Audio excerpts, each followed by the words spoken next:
Hi everybody, this is HP and today I'm going to talk about blues rock in the Stevie Ray Vaughan style. It's in specific, I think it's pretty similar to a song called Mary Got a Lamp, but I don't feel that it's like a copyright issue because this is just a normal blues rock thing in E. I'm going to show what I mean.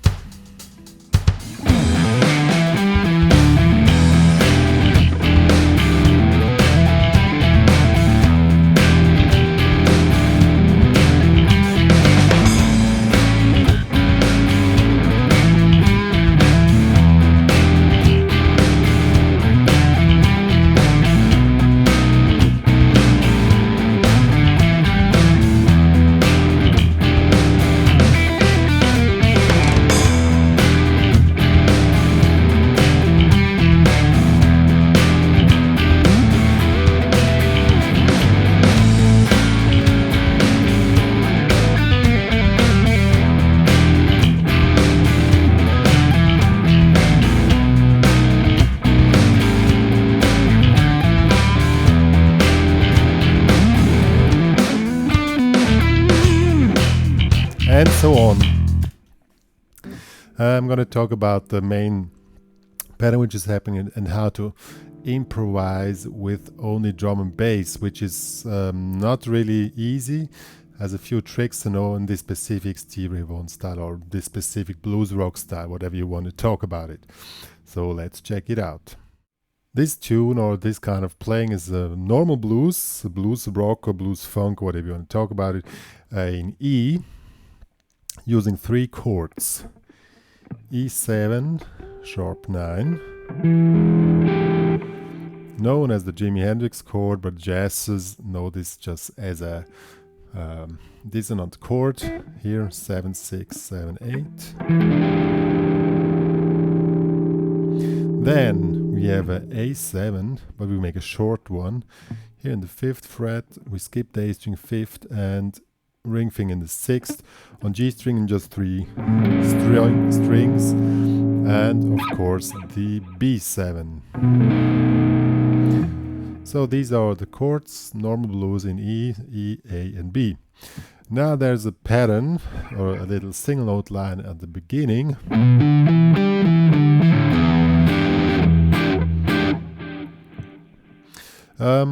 Wait, I'm gonna switch off the delay for a moment. Don't get distracted. Single note line here, so 1, 2, 3, starts in 3 and 1, 2, 3. That's pretty easy. Then open E string 5, 7. This is a sextol.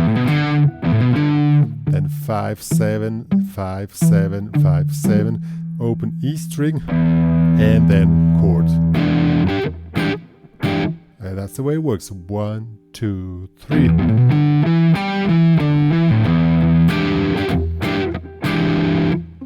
That's the whole thing.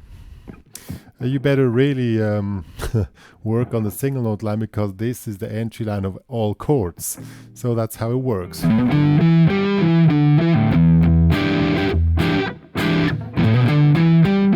Twice. Now the line stays the same, but now it comes the A7. First you play the bass note, so your index finger probably be best first here, and then, but the figure stays the same. Back to E.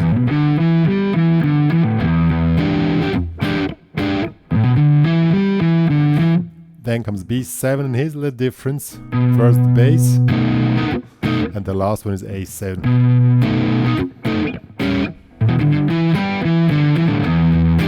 And that's the whole figure. Now, when you want to play it to the track, this is the way it works. Now to make it more sound like Stevie Ray Vaughan, it has to be very accurate and fluent. And since we are playing here with only drum and bass, the sound can be very dry like this. I mean, it can work. Let's check it out.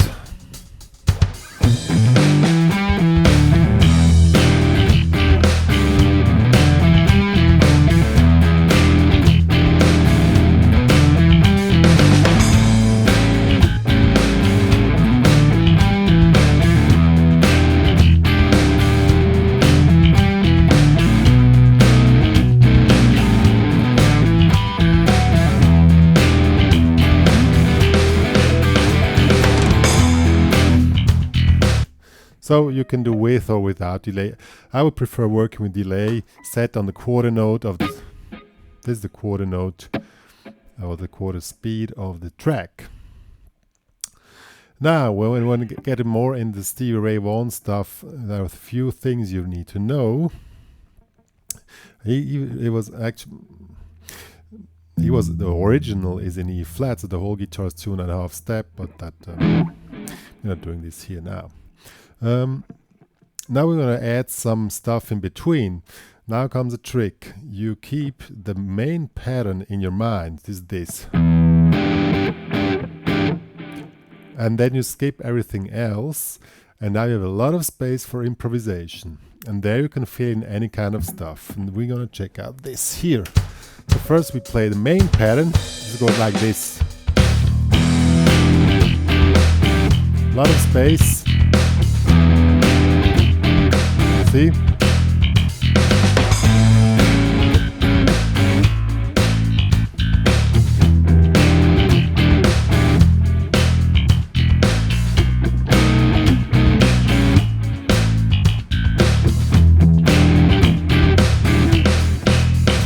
So you notice a lot of space in between. Now comes a trick. You can start to improvise and then somehow get back to the main pattern. Keep the main pattern in mind and play freely in between. What we're going to play freely in between, since we are in E, he did a lot of stuff with the open string down here. Is brilliant.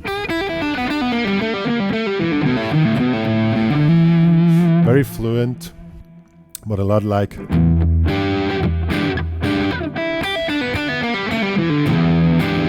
So let's check out this little idea I play now. I'm playing in 6, you know, dagga dagga dagga dagga. This is the beat, dagga dagga dagga dagga. So and ended up then we go on the open E string, go back to the main pattern. So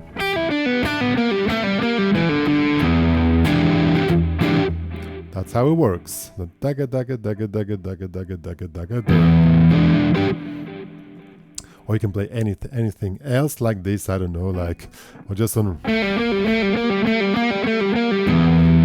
You can make an easier figure, but you can keep the things going on here in 60 notes in the low open string position. And this is how it sounds. 2, 3, 4.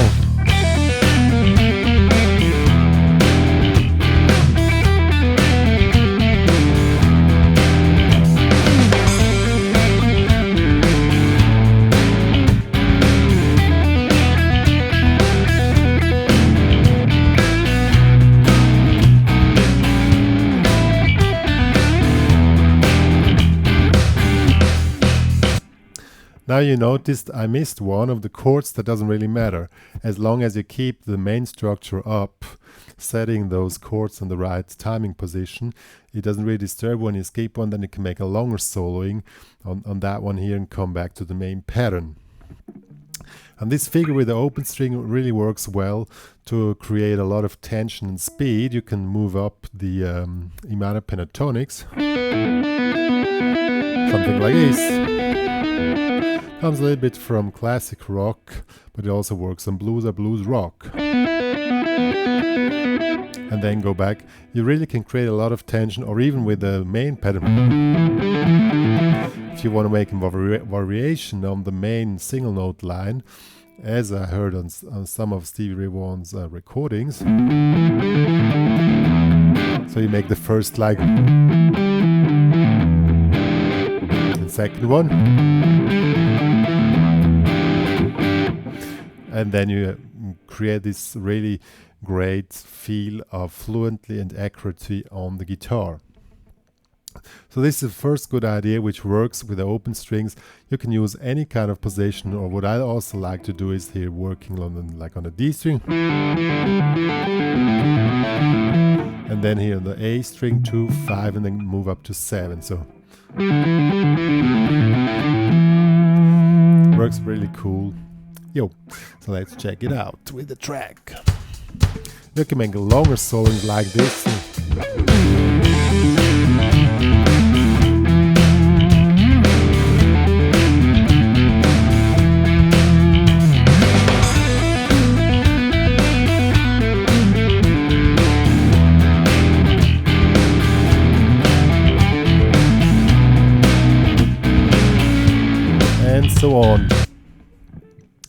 Now we want to add a second element, which also works really nicely, is that we add a kind of a second chord, easy one here, up here in the 12th. Just add it instead of the lower chord, you add the upper chord as an exchange. So you can play like.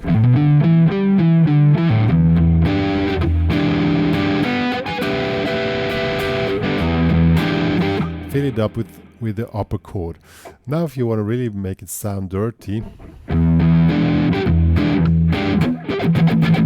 can make dead notes while moving up, which is pretty cool.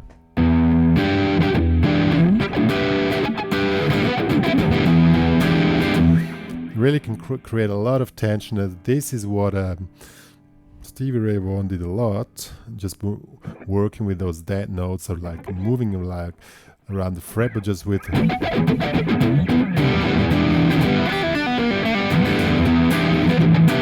stuff like this.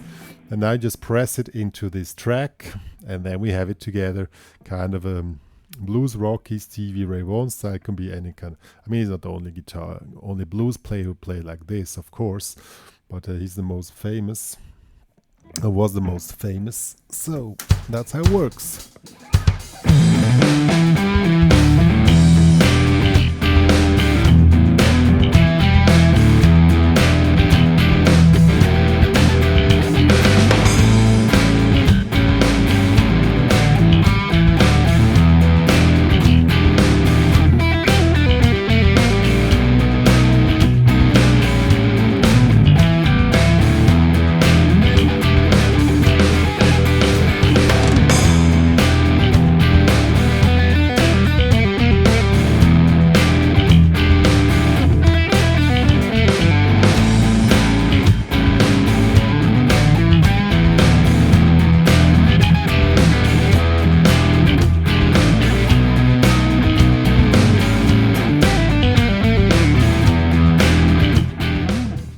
Yeah, I hope you like this little few ideas I gave you.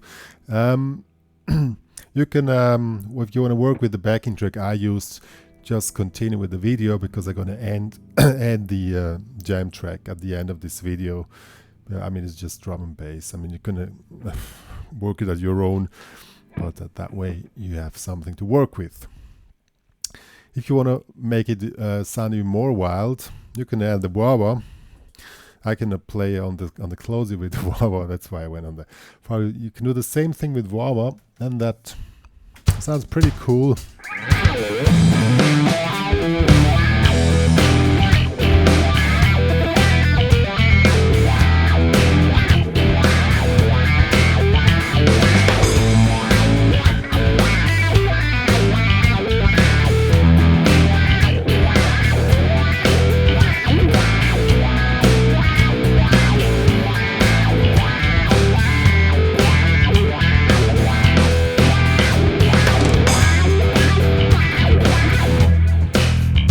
Yo, I play the same stuff as before, but now with the wah-wah sounds much wilder.